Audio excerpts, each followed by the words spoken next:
Hello everyone. तो जैसा कि आज जो है आप लोगों का लास्ट डे है यहाँ पर, जिस दिन एग्ज़ाम नहीं है, यानी कि कल से आपके यहाँ प्रॉपर एग्ज़ाम शुरू हो जाएंगे।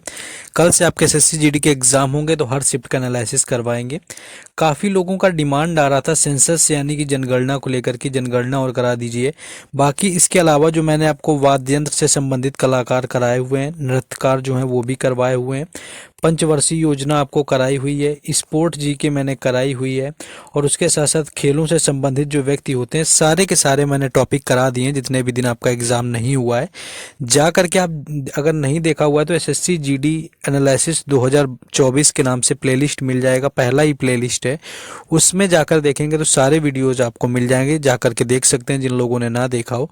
बाकी आपको बता दें कि इसमें जो भी जनगणना के क्वेश्चन बन सकते हैं, इसमें ज़्यादा डीप वैसे भी नहीं पूछा जा रहा है। तो जो आपके एग्ज़ाम के पॉइंट ऑफ व्यू से ज़रूरी थे वो मैं यहाँ पर बताने वाला हूँ शॉर्ट वीडियो में। ऐसा नहीं कि मैं एक एक पॉइंट यहाँ पर रख रहा हूँ। बाकी अगर कुछ भी छूट जाता है तो आप लोग बता सकते हैं कमेंट में, उसके लिए क्या है, आप लोग यहाँ पर एबल हैं कि आप बता सकेंगे चीज़ों को। चलिए शुरू करेंगे बिना टाइम वेस्ट किए। बस हमेशा की तरह आपको क्या करना है कि सबसे पहले क्या करना है, लाइक कर देना है, शेयर कर देना है अगर कहीं भी आप लोग कर सकते हैं। तो चलिए देखते हैं।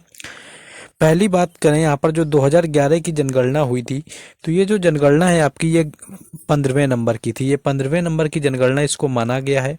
और इसके बारे में बात करें, अगर पहली जनगणना आपसे कभी पूछे कब हुई थी सबसे पहली, तो वो 1872 में हुई थी। और इस जनगणना में जब हुई थी उस समय जो वायसराय थे वो लॉर्ड मेयो यानी कि लॉर्ड मेयो ने करवाई हुई थी 1872 में। लेकिन जो आधिकारिक की जब बात होगी कि आधिकारिक जो जनगणना है वो कब हुई पहली बार, तो वो 1881 में हुई थी। और उस समय जो वायसराय थे वो लॉर्ड रिपन थे, यानी लॉर्ड रिपन के द्वारा कराया गया था। और इसी 1881 से जब आप जोड़ेंगे तो 2011 की जो जनगणना है वो 15वें नंबर की जनगणना होती है। ये भी याद रखना है, पूछ देते हैं कौन से नंबर की जनगणना है। लेकिन आज़ादी के बाद से अगर आपसे पूछे, क्योंकि आज़ादी के बाद जो जनगणना हुई पहली वो 1951 में हुई थी। और उसके बाद से अगर पूछे तो 2011 वाली जो जनगणना थी वो थी 7वें नंबर की। अभी एसएससी जीडी के एग्जाम में एक दिन आपका ये पूछा गया कि 14वें नंबर की जनगणना कौन थी, तो 14वीं जनगणना आपकी 2001 वाली थी, क्योंकि 2011 वाली जो है वो 15वें नंबर की है। तो इस तरह से पॉइंट यहाँ पर आप याद रखेंगे। नेक्स्ट आगे देखेंगे।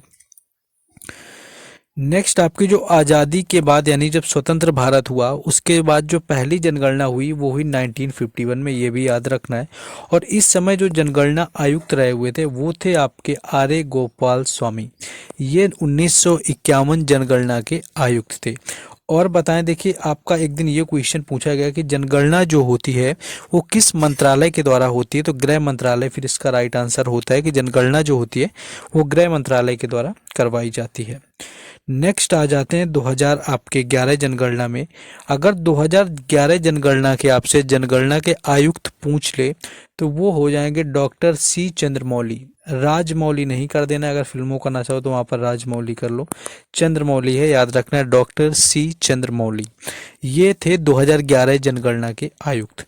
2000 अगर एक से पूछ ले कि 2011 तक कितनी 10 की वृद्धि हुई थी, यानी कि 10 सालों में कितनी वृद्धि हुई थी, तो वो हुई थी 17.7% आपकी हुई थी। 10 की वृद्धि जो है वो 17.7% हुई थी। ये यहाँ पर याद रखना है क्योंकि पूछा भी गया है एक दिन ये आपका। इसके बात करें कि आपकी कौन सी जनगणना थी जिसमें कि नकारात्मक आपकी यानी कि ऋणात्मक वृद्धि हुई थी, तो 1911 से लेकर के 1921 तक का वो टाइम पीरियड था जब नकारात्मक वृद्धि यहाँ पर दर्ज की गई थी, यानी 10 की वृद्धि जो थी वो नकारात्मक रही हुई थी। तो ये एक ही जनगणना में हुआ था 1911 से लेकर के 1921 तक। कुल अगर यहाँ पर जनसंख्या की बात कर लें तो कुल जो जनसंख्या है वो 121 करोड़ है, आपको याद रखना है। अगर पुरुषों की यहाँ पर बात करें तो पुरुषों की जो यहाँ पर जनसंख्या है अगर बात करें तो 51.47% यहाँ पर पुरुष आपके हैं इस जनगणना में 121 करोड़ में। और 48.53 यानी कि 48.53 जो है ये महिलाओं का प्रतिशत है। प्रतिशत भी पूछ लेते हैं, याद रखना है, क्योंकि साक्षरता में पूछा गया है। शहरी की बात करें तो शहरी जो आपकी यहाँ पर इसमें जनसंख्या थी वो थी 31.2%। एक दिन ये पूछा गया था कि शहरी जनसंख्या कितनी है 2011 जनगणना के अनुसार, तो 31.2% है। और अगर ग्रामीण की बात करें तो 68.8% है, ये ग्रामीण जनसंख्या है 2011 की जनगणना के अनुसार। नेक्स्ट अगर बात करें, अब आ जाते हैं कि सर्वाधिक जो जनसंख्या है यानी कि आपकी जनसंख्या है वो किस राज्य की, अगर इसकी बात करें तो राज्यों में सबसे ऊपर आता है उत्तर प्रदेश, जिसकी जनसंख्या जो है, जनसंख्या के मामले में सबसे ऊपर उत्तर प्रदेश, अगर जनसंख्या पूछे तो 20 करोड़ है। दूसरा आ जाता है महाराष्ट्र, जिसकी बात करें तो 11 करोड़ है। तीसरे नंबर में सर्वाधिक जिसकी जनसंख्या आती है वो आ जाता है बिहार। चौथे नंबर पर बात करें तो आ जाता है पश्चिम बंगाल, सबसे अधिक आपके जनसंख्या के मामले में। और पांचवें की बात करें तो आ जाता है आपका मध्य प्रदेश। नेक्स्ट आ जाते हैं आपका, यही जब न्यूनतम में जाकर के बात होगी कि सबसे जो न्यूनतम जनसंख्या है वो किन राज्यों की है, तो सबसे कम तो सिक्किम की होती है, सभी को पता है, कुल 6 लाख है। लेकिन अगर आपसे पूछा दूसरा सबसे कम जनसंख्या वाला राज्य कौन सा है, क्योंकि ये एक दिन पूछा गया था कि दूसरा सबसे कम जनसंख्या वाला राज्य पूछा गया, तो वो आपका मिजोरम था। और तीसरे नंबर पर अरुणाचल प्रदेश, चौथे नंबर पर आपका गोवा, और पांचवें नंबर पर आ जाता है नागालैंड। तो अगर ये पूछे कि उत्तर पूर्वी राज्यों में सबसे कम जनसंख्या किसकी है, तो सबसे कम किसकी होगी, वो आपकी हो जाएगी सिक्किम की। और यहाँ पर अब जब देखेंगे आगे, नागालैंड की जो है अरुणाचल प्रदेश से ज़्यादा होती है न्यूनतम, बाकी उसके बाद अरुणाचल प्रदेश की होती है। तो इस तरह से आपको याद रखना है, क्योंकि ये भी पूछ लेते हैं कि उत्तर पूर्वी राज्यों में कौन आगे होगा, लेकिन ये अगर सही से याद है जो बताया है तो आप आसानी से वहाँ पर सोच सकते हैं और आपको चीज़ें पता चल जाएंगी। बाकी अगर अभी तक आपने चैनल को सब्सक्राइब ना किया हो तो आप लोग कर लें, क्योंकि हर शिफ्ट का मैंने एनालिसिस करवाया है, जाकर के प्लेलिस्ट में आप देख सकते हैं। और आगे भी जब तक एग्जाम चलेंगे हर शिफ्ट का जो है एनालिसिस यहाँ पर हम प्रोवाइड करा देंगे। नेक्स्ट है, जब यही केंद्र शासित प्रदेशों की बात की जाए कि कौन सा केंद्र शासित प्रदेश है जिसकी जनसंख्या सबसे अधिक है, तो सबसे अधिक होती है दिल्ली की, जो कि पहले नंबर पर आता है। पौंडीचेरी की जो होती है वो केंद्र शासित प्रदेश में दूसरे नंबर पर आता है जनसंख्या के मामले में। और चंडीगढ़ जो होता है वो तीसरे नंबर पर आता है। बस यहाँ तक ही याद रखना है, ज़्यादा परेशान इसमें नहीं होना है।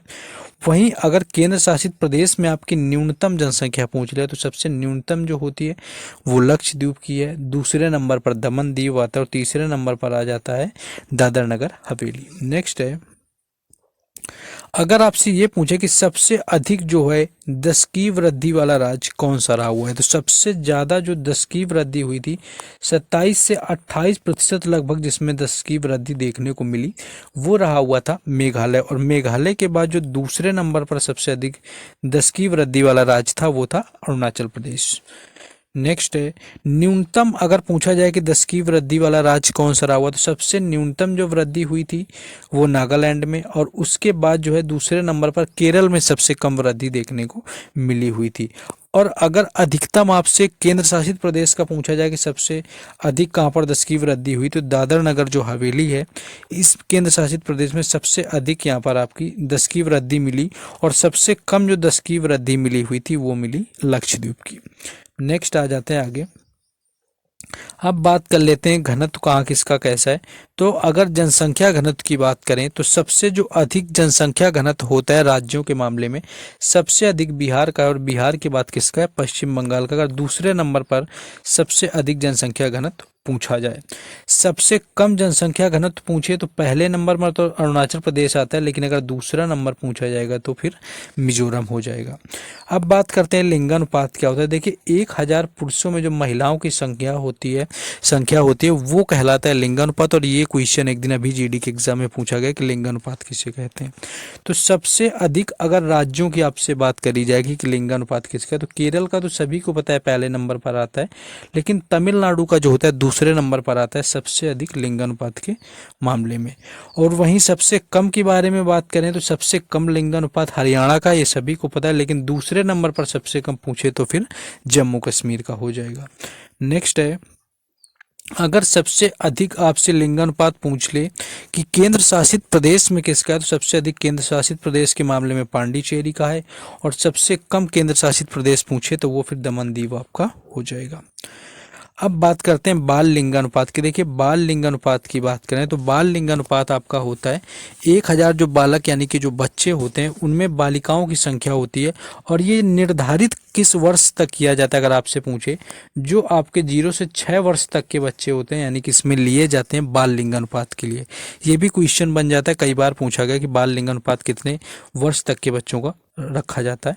तो उसमें आपके अगर बाल लिंगानुपात की बात करें तो सबसे अधिक जो बाल लिंगानुपात वाला राज्य होगा वो आपका अरुणाचल प्रदेश है, जिसमें कि सबसे अधिक बाल लिंगानुपात है। न्यूनतम बाल लिंगानुपात वाली राज्य की बात करें तो आपका हरियाणा है, और सर्वाधिक बाल लिंगानुपात वाले राज्य की बात करें तो वो आपका है अंडमान निकोबार, अगर केंद्र शासित पूछा जाएगा। और न्यूनतम जो बाल लिंगानुपात होगा अगर केंद्र शासित प्रदेश पूछा जाएगा तो दिल्ली। न्यूनतम बाल लिंगानुपात में अगर केंद्र शासित प्रदेश तो दिल्ली, राज्य पूछे तो हरियाणा, और अगर आपका अधिकतम पूछे राज्य तो अरुणाचल प्रदेश, और सबसे अधिक आपका यूटी पूछे तो आपका अरुणाचल प्रदेश। नेक्स्ट है आपका साक्षरता की, देखिए यहाँ पर बात करी गई है। साक्षरता आपका 7 वर्ष से अधिक बच्चों का किया जाता है। लिंगानुपात आपका 6 वर्ष से अधिक का नहीं किया जाता है, लेकिन साक्षरता आपकी 7 वर्ष से शुरू होती है। भारत की ओवरऑल साक्षरता की बात करें तो 0.24% है, आपको पता ही होगा। पुरुष अगर आपसे साक्षरता पूछे तो वो करीब 82% लगभग में आपका दिया होता है, ऊपर नीचे थोड़ा बहुत पॉइंट में होगा। और अगर केवल महिला की साक्षरता दर आपसे पूछे तो 65% होता है, पूछा गया, याद रखना है। और आज़ादी के समय जनगणना में कितनी साक्षरता थी तो वो थी 18%। ये 3-4 पॉइंट याद रखने हैं जो इसमें नहीं लिखे हुए हैं। आपकी अगर सर्वाधिक आपसे साक्षर पूछा जाए तो सर्वाधिक साक्षर राज्य जो है केरल आता है पहले नंबर पर, और दूसरे नंबर पर आता है मिजोरम। न्यूनतम की बात करें तो सबसे कम साक्षर राज्य आता है आपका पहले नंबर पर बिहार, दूसरे नंबर पर आ जाता है अरुणाचल प्रदेश, और तीसरे नंबर पर आ जाता है राजस्थान। सर्वाधिक अगर साक्षरता किसी केंद्र शासित प्रदेश की पूछे तो लक्षद्वीप की हो जाएगी, और सबसे कम किसी केंद्र शासित प्रदेश की पूछे तो वो फिर दादर नगर हवेली की हो जाएगी। नेक्स्ट आ जाते हैं नगरीय जनसंख्या वगैरह। आपकी ग्रामीण और नगरीय की बात करें तो ग्रामीण और जो शहरी जनसंख्या होती है इसमें बात करें तो अगर सबसे अधिक जो शहरीकरण है जिस राज्य में तो उसमें आपका आता है गोवा, यानी कि जिसमें सबसे अधिक शहरीकरण है। तो जाहिर सी बात है जहाँ पर सबसे अधिक शहरीकरण है तो अगर न्यूनतम ग्रामीण पूछ ले तो अधिकतम शहरी वाला हो जाएगा। यहाँ पर सबसे ज़्यादा शहरी क्षेत्र है, वहाँ पर ग्रामीण क्षेत्र न्यूनतम होगा, यानी कि न्यूनतम अगर बात करें ग्रामीण की तो गोवा हो जाएगा, अधिकतम शहरी भी पूछे तो गोवा हो जाएगा।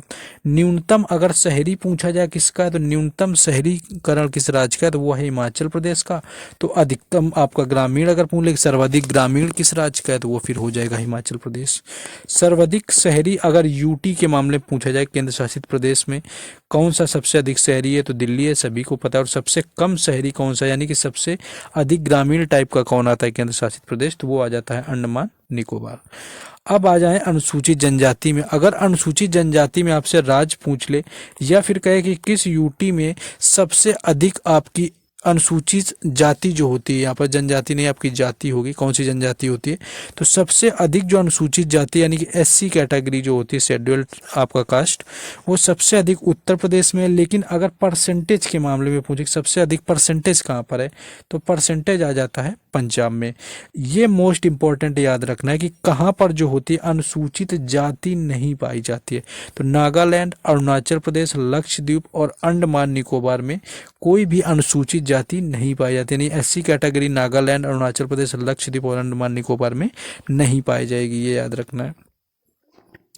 अनुसूचित जनजाति की अगर बात करें तो सबसे अधिक पूछ ले, कोई राज्य पूछ ले या फिर यूटी पूछे तो सबसे अधिक जो होगी अनुसूचित जनजाति वो मध्य प्रदेश में ही पाई जाएगी। अनुसूचित जनजाति की सबसे अधिक संख्या जो होती है वो मध्य प्रदेश में। लेकिन अगर परसेंटेज बेस में पूछ ले सबसे अधिक परसेंटेज जनसंख्या का किस राज्य में तो फिर उसका लक्षद्वीप हो जाएगा, ये आपको याद रखना है।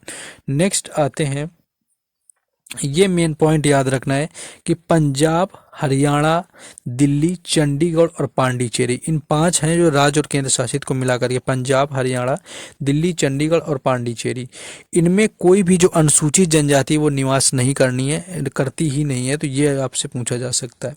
तो ये थे ऑलमोस्ट जो यहाँ पर आपकी जनसंख्या से क्वेश्चन बन सकते थे, मैंने आपको करवाए। कल है आपका 5 मार्च और 5 मार्च से जो है आपके एग्ज़ाम शुरू हैं।